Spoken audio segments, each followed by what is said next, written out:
तो आज अपन कर रहे हैं क्वेश्चन नंबर 1। इसके अंदर लिख रखा है Skylark Airways is planning to acquire a light commercial aircraft for flying class clients at an investment of ₹50 lakh.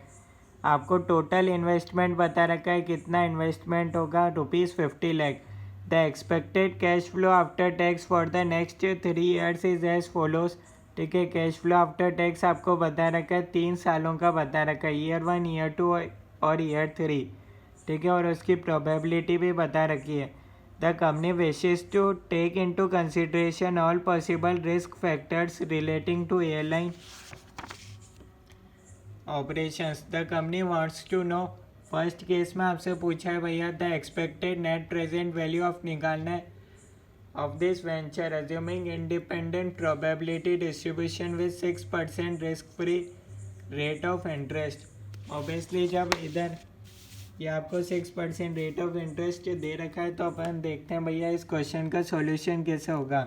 ये है क्वेश्चन नंबर 1। ठीक है, सबसे फर्स्ट पॉइंट में आपको बोला है भैया कैलकुलेशन ऑफ एनपीवी निकालना पड़ेगा। ठीक है, नेट प्रेजेंट वैल्यू निकालना पड़ेगा फर्स्ट केस में। ठीक है, तो उसके लिए अपन क्या करेंगे भैया, सबसे पहले अपन एक्सपेक्टेड कैश फ्लो बनाएंगे। ठीक है, वर्किंग नोट में सबसे पहले अपन क्या करेंगे, calculation of expected cash flow सबसे पहले अपन ये निकालेंगे। ठीक है, ईयर 3 साल दे रखे हैं, अपन देखते हैं भैया फर्स्ट ईयर में क्या होगा, कैश फ्लो आफ्टर टैक्स। ठीक है, यहाँ आप देख सकते हैं सारे अमाउंट लैक्स में, इसलिए अपन डायरेक्ट ही ऊपर लिख लेते हैं लैक्स, ताकि अपन डायरेक्ट लिख सकते हैं 14, 18, 25 और 40। तो 14 के बाद है 18, उसके बाद है 25 और है 40। ठीक है, ये है कैश फ्लो आफ्टर टैक्स। अब इसकी प्रोबेबिलिटी आपको बता रखी है 0.1 है, 0.2, 0.4 और 0.3 प्रोबेबिलिटी बता रखी है। ठीक है, अब इससे अपने पास आ जाएगा प्रोबेबिलिटी को अपन इसको x मान सकते हैं। ठीक है, तो यहाँ से अपने पास आ जाएगा px। ठीक है, इसको अपन मल्टीप्लाई करेंगे तो अपने पास आ रहा है 1.4, 3.6, 10 और 12। ठीक है, इन सब की टोटल करोगे px की टोटल को, तो इसको बोलते हैं भैया x बार। ठीक है, टोटल आ रही है भैया 27। ठीक है, यहाँ तक आपको समझ आ गया तो आप बता सकते हो, कोई भी डाउट है तो बता सकते हो। ठीक है, सबसे पहले अपन निकाल रहे हैं भैया एक्सपेक्टेड कैश फ्लो कितना होगा। ठीक है, इसके बाद अपन क्या करेंगे भैया, सेकेंड ईयर का निकालते हैं। ठीक है, ये निकाला अपन ने ईयर 1 का, अब अपन निकालेंगे सेकेंड ईयर का। अगेन यहाँ लिखेंगे कैश फ्लो आफ्टर टैक्स, सब रुपीस लैक्स में लिखेंगे। ठीक है, 15, 20 यहाँ लिख रखा है। ठीक है, 32 और 45। ठीक है, इसकी क्या प्रोबेबिलिटी है, 0.1, 0.3, 0.4, 0.2। ठीक है, px हो जाएगा। ठीक है, इन दोनों को मल्टीप्लाई करोगे तो आपके पास आएगा फर्स्ट केस में 15 इंटू 0.1, 1.5, 6, 12.8 और 9। ठीक है, इसकी टोटल करोगे तो आ जाएगा x बार, जो कि आ रहा है भैया 29.3। ठीक है, ऐसे ही अपन ईयर 3 का भी निकाल लेंगे। कैश फ्लो आफ्टर टैक्स हो जाएगा भैया 18, 25, 35 और 48। प्रोबेबिलिटी दे रखी है क्वेश्चन में 0.2, 0.5, 0.2, 0.1। यहाँ से अपने पास आ जाएगा px थर्ड ईयर का। ठीक है, तो ये फर्स्ट केस में आ रहा है 3.6, 12.5, दोनों को मल्टीप्लाई करना है, कुछ नहीं करना। ठीक है, 7, 4.8। यहाँ भी इसके टोटल लगाओगे तो आ जाएगा x बार 27.9। यहाँ तक आप देख लो भैया, फर्स्ट ईयर, सेकेंड ईयर और थर्ड ईयर में आपका भी आंसर आ रहा है। कोई डाउट है तो अभी तक बता सकते हो। ठीक है, अब अपन को निकालना रहेगा भैया कैश फ्लो अपने पास आ गए 3 साल के आ गए, ठीक है। कैश फ्लो कैसा है भैया, यहाँ क्वेश्चन में क्या हुआ, अभी तक हर बार अपन को ये चीज़ दे रखी होती है क्वेश्चन में, ठीक है। कैश फ्लो डायरेक्ट दे रखे होते हैं, ठीक है। इस बार क्या है, प्रोबेबिलिटी बेस है, ठीक है। तो कितना % चांस है ये कैश फ्लो होगा, ठीक है। इसको अपन ने इससे मल्टीप्लाई करा और कुछ नहीं करा, ठीक है। अमाउंट बस अपन ने ऊपर डायरेक्टली लैक्स में लिख दिए, तो अपन को बार बार इधर लैक्स में 14 लाख 18 लाख लिखने की ज़रूरत नहीं पड़ी, ठीक है। अब अपन निकालेंगे एनपीवी, ठीक है। ईयर 3 साल है, 1 2 3, ठीक है। कैश फ्लो अपन ने निकाल ही लिया on the basis of probability, ठीक है। टोटल कितना आ रहा था, फर्स्ट ईयर का 27, सेकेंड ईयर का 29.3, थर्ड ईयर का 27.9, ठीक है। पी रिस्क फ्री, यहाँ अपन को क्या दे रखा भैया, rate with 6% risk free rate of interest, ठीक है। 6% दे रखा है, तो पीवी फैक्टर हो जाएगा 6%, ठीक है। कैसे निकालोगे, जिसको नहीं निकालना आता है उसके लिए बता देता हूँ। 1/1.06 इक्वल्स टू का साइन दबाओगे, फर्स्ट ईयर का आ गया, वापिस इक्वल्स टू का साइन सेकेंड ईयर का, ऐसे चलता जाएगा, ठीक है। तो ऐसे अपन पीवी फैक्टर निकालते हैं किसी भी ईयर का।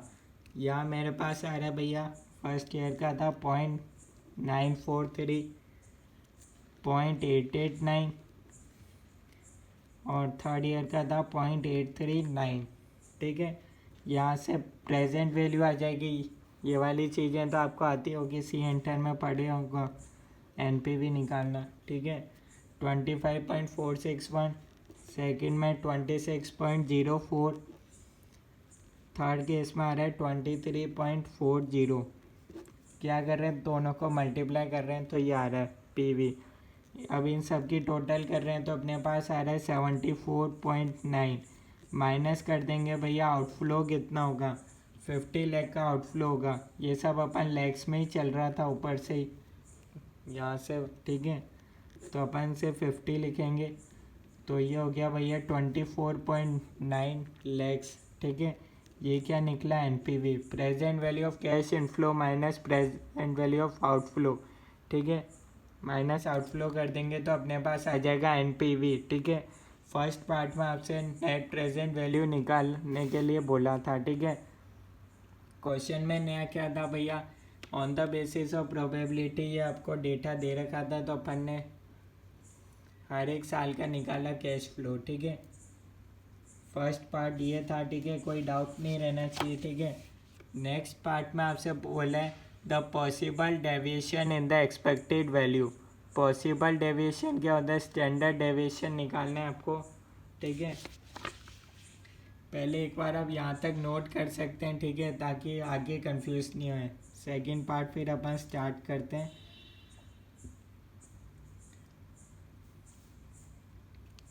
तो ठीक है, आपने नोट कर लिया होगा, मैं अज्यूम कर लेता हूँ। स्टैंडर्ड डेविएशन का क्या फॉर्मूला होता है, sigma P X square minus X bar का होल स्क्वायर, ठीक है। ये होता है अपन को फर्स्ट ईयर, सेकेंड ईयर और थर्ड ईयर का निकालना पड़ेगा, ठीक है। अलग अलग निकाल लेते हैं, ठीक है। सबसे पहले तो चाहिए पी एक्स स्क्वायर, कुछ नहीं करना, पी एक्स स्क्वायर निकालना है तो पी एक्स इंटू एक्स कर दो, तो हो जाएगा पी एक्स स्क्वायर 14 इंटू 1.4, ठीक है। ये आप करोगे तो आपके पास आएगा, फर्स्ट केस में आ रहा है आपके पास 14 इंटू 1.4, ठीक है, 19.6 आ रहा है, ठीक है। 19.6, सेकेंड केस में आ रहा है 64.8, थर्ड में आ रहा है 250, 25 इंटू 10, 40 इंटू 12, 18 इंटू 3.6 करा था यार, हाँ। 40 इंटू 12 होगा 480, टोटल लगाओ, सिग्मा पी एक्स स्क्वायर आ जाएगा 814.4, ठीक है। तो सिग्मा पी एक्स स्क्वायर अपने पास आ चुका है 814.4 माइनस एक्स बार का होल स्क्वायर 27 का होल स्क्वायर होगा, 814.4 माइनस 27 का होल स्क्वायर 729, इसको आप सॉल्व करोगे तो यहाँ आपके पास आ जाएगा 9.241। ये सब लैक्स में बता रखे हैं डेटा, ठीक है। तो स्टैंडर्ड डेविएशन आ रहा है 9.241 फर्स्ट केस में आ रहा है, ठीक है, ईयर 1 का, ठीक है। अब क्या करना है भैया, सेकेंड ईयर का भी ऐसे ही करेंगे, पी एक्स स्क्वायर हो जाएगा, पी एक्स इंटू ये कैश फ्लो आफ्टर टैक्स को अपन एक्स लिख सकते हैं, ठीक है। यहाँ आ रहा है भैया 25.4, यहाँ अपने पास आएगा भैया 15 इंटू 1.5, तो ये आ रहा है भैया 22.5, ठीक है। नेक्स्ट में आ रहा है 20 इंटू 6 120, 32 इंटू 12.8 409.6, 45 इंटू 9 405, टोटल कर दो, सिग्मा पी एक्स स्क्वायर आ जाएगा 957.1 आ रहा है। इन सब की टोटल करनी है, 1 2 3 4, ठीक है, 957.1 आ रहा है, ठीक है। अब क्या करना है भैया, थर्ड ईयर का करना है, P X square 18 into 3.6 64.8, 25 into 12.5 312.5, 35 into 7 245, 48 into 4.8 230.4, total कर दो, सिग्मा पी एक्स स्क्वायर आ जाएगा 852.7, ठीक है। अगेन फार्मूला लगाएंगे स्टैंडर्ड डेविएशन का, sigma P X square minus X bar का whole square, P X square कितना है 957.1 माइनस 29.3 का होल स्क्वायर एक्स बार, ठीक है। तो यहाँ आपके पास आ जाएगा भैया 957.1 माइनस 858.49, इसको आप सॉल्व करोगे तो आपके पास आ जाएगा भैया 9.930। अगेन ध्यान रखना अपन ने सब लैक्स में लिखा था, ठीक है। थर्ड ईयर में भी यही होगा, sigma P X square minus X bar का होल स्क्वायर, ठीक है। पी एक्स स्क्वायर था 852.7 माइनस एक्स बार का होल स्क्वायर 852.7 माइनस 778.41, इसको आप सॉल्व करोगे तो आपके पास आएगा 8.619 लैक्स, ठीक है। ये था भैया तीनों साल का स्टैंडर्ड डेविएशन। यहाँ तक कोई डाउट है तो आप बता सकते हो। अब अगर आपको चाहिए स्टैंडर्ड डेविएशन, अगर आप पूरा प्रोजेक्ट का निकालना चाहते हो तो उसके लिए भी भैया फॉर्मूला होता है स्टैंडर्ड डेविएशन। अगर आपका मन है भैया पूरे प्रोजेक्ट का आप निकालना चाहते हो तो उसके लिए क्या करोगे, ठीक है, क्योंकि ये तो भैया ईयर वाइज था, अब मेरे को चाहिए कि भैया मैं पूरे प्रोजेक्ट का निकालूं, तो क्या होगा 1 into P V factor standard deviation first year का into P V factor first year का whole square plus standard deviation second year का into P V factor second year का whole square plus standard deviation third year का into P V factor third year का whole square. ये formula होता है अगर आपको पूरे प्रोजेक्ट का स्टैंडर्ड डेविएशन निकालना है। तो कितना था फर्स्ट ईयर में भैया 9.241 into P V factor first year का, पी वी फैक्टर कितना आएगा भैया 0.943, अपन ने यहाँ निकाली थी डिस्काउंटिंग रेट 0.943, सेकेंड ईयर का 9.930 इंटू 0.889 प्लस थर्ड ईयर का क्या था भैया 8.619 इंटू कितना था भैया ये 0.839, ठीक है। और इन सब का हो जाएगा होल स्क्वायर, फॉर्मूले में स्क्वायर है लिखना मत भूलना। कैलकुलेटर पे कैसे सॉल्व करते हैं इसको 9.241 इंटू 0.943 इतना करा इंटू इक्वल्स टू दबाओगे स्क्वायर हो गया, एम प्लस करना है यहाँ plus 9.930 into 0.889 into equals to square हो गया M plus 8.619 into 0.839 into equals to करा, तीनों साल का स्क्वायर भी हो गया, सेव भी हो गया था, एम प्लस दबा थी, GT का बटन दबाओगे टोटल आ जाएगा 206.16। 206.16 ये क्या था भैया, रूट था। ठीक है, रूट को अपन ने सॉल्व नहीं करा।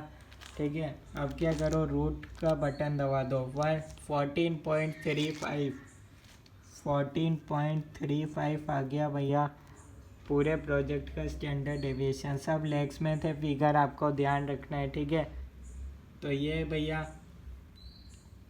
सेकंड पार्ट का सॉल्यूशन। ठीक है,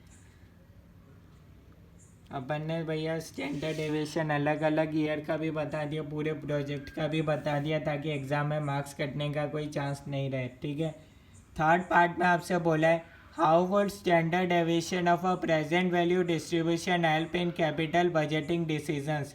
भैया स्टैंडर्ड डेविएशन कैसे हेल्प करता है कैपिटल बजटिंग में। ठीक है, तो इसके लिए तो भैया आंसर थोड़ा थ्योरी फॉर्मेट में अपन लिखेंगे। क्या लिखेंगे, since standard deviation is a measure of dispersion that is scatteredness in observations, it indicates about the risk fluctuation deviation in cash flow of a project, and standard deviation is useful in capital budgeting decisions। ठीक है, ये तो theory point answer था, पर अगर मैं आपको इसका लॉजिक अगर आपको समझना है स्टैंडर्ड डेविएशन वाक्य में कैसे हेल्प करता है तो मैं बता दूँ। ठीक है, देखो अभी तक तो आपने पढ़ा था भैया कैश फ्लो हर प्रोजेक्ट के अलग आते हैं, पर क्या होगा कैश फ्लो अगर दो प्रोजेक्ट है मेरे पास M और N, दोनों के मेरे पास दो प्रोजेक्ट है, मान लो M और N, और मान लो उसके मेरे पास कैश फ्लो सेम आ गए, और उससे मान लो भैया NPV सेम आ गया, नेट प्रेजेंट वैल्यू भी सेम आ गया दोनों प्रोजेक्ट का M और N, तो क्या करोगे आप, कौन सा प्रोजेक्ट चूज़ करोगे, आप बता सकते हो क्या, आप कौन सा प्रोजेक्ट चूज़ करोगे M और N में से। मान लो मेरे को एक ही प्रोजेक्ट चूज़ करना है M और N, मेरा नेट प्रेजेंट वैल्यू सेम आ गया, दोनों प्रोजेक्ट का सेम है, अब बताओ मैं कौन सा प्रोजेक्ट चूज़ करूं। तो भैया इसका आंसर होगा भैया on the basis of standard deviation, जिस भी प्रोजेक्ट में रिस्क कम होगी, जिस भी प्रोजेक्ट में रिस्क कम होगी मैं उस प्रोजेक्ट को चूज़ करूँगा। ठीक है, तो ये था भैया इसका लॉजिकल आंसर, बाकी थ्योरी वाला आंसर मैंने आपको बता रखा था। ठीक है, आज रियल लाइफ में भैया ये लॉजिक होता है जो मैंने आपको बता दिया। ठीक है, एग्ज़ाम में आप इस तरीके से तो लिख नहीं सकते, जो मैंने थ्योरी आंसर बताया था वही आपको लिखना पड़ेगा, पर आपके समझने के हिसाब से ये था। अब आप बोलोगे भैया सही समझा या नहीं, तो इसके लिए अपन क्वेश्चन नंबर 2 करेंगे, अगला क्वेश्चन ये वाला। तब उसमें क्या होगा भैया, दोनों प्रोजेक्ट के कैश फ्लो सेम आएंगे और NPV भी सेम आएगा, तब अपन कौन सा प्रोजेक्ट चूज़ करेंगे, तो उसके लिए भैया अपन स्टैंडर्ड डेविएशन में रिस्क को कंपेयर करेंगे भैया, जिस भी प्रोजेक्ट में रिस्क कम होगी उसी प्रोजेक्ट को अपन चूज़ करेंगे। ठीक है, ये था लॉजिक, पर इसी लॉजिक पर बेस है क्वेश्चन नंबर 2 आपका मॉड्यूल का। ठीक है, तो अगर आपको अभी भी समझ नहीं आया कैसे होता है, कैसे NPV दोनों प्रोजेक्ट की सेम आती है या नहीं आती, ठीक है, तो इसके लिए अपन क्वेश्चन नंबर 2 सॉल्व करेंगे, उसमें ये लॉजिक पूरा काम आएगा। ठीक है, वहाँ कैश फ्लो भी सेम आएगा, NPV भी सेम आएगा, और उसके बेसिस पर अपन रिस्क में देखेंगे भैया, जिस भी प्रोजेक्ट में रिस्क कम हो गया अपन उसी प्रोजेक्ट को चूज़ करेंगे। ठीक है, तो ये लॉजिक है, और बाकी ये आपका क्वेश्चन नंबर 2 के बेस पर ये आपसे पूछा हुआ है थर्ड पॉइंट का आंसर। ठीक है, तो इसलिए भैया स्टैंडर्ड डेविएशन का ये था आंसर, और आप देख सकते हो भैया कोई आपका छूट गया हो पॉइंट तो आप नोट कर सकते हो। ठीक है, ये था क्वेश्चन नंबर 1 का सॉल्यूशन। ठीक है, और कोई डाउट है तो आप कमेंट्स में बता सकते हो। Thank you.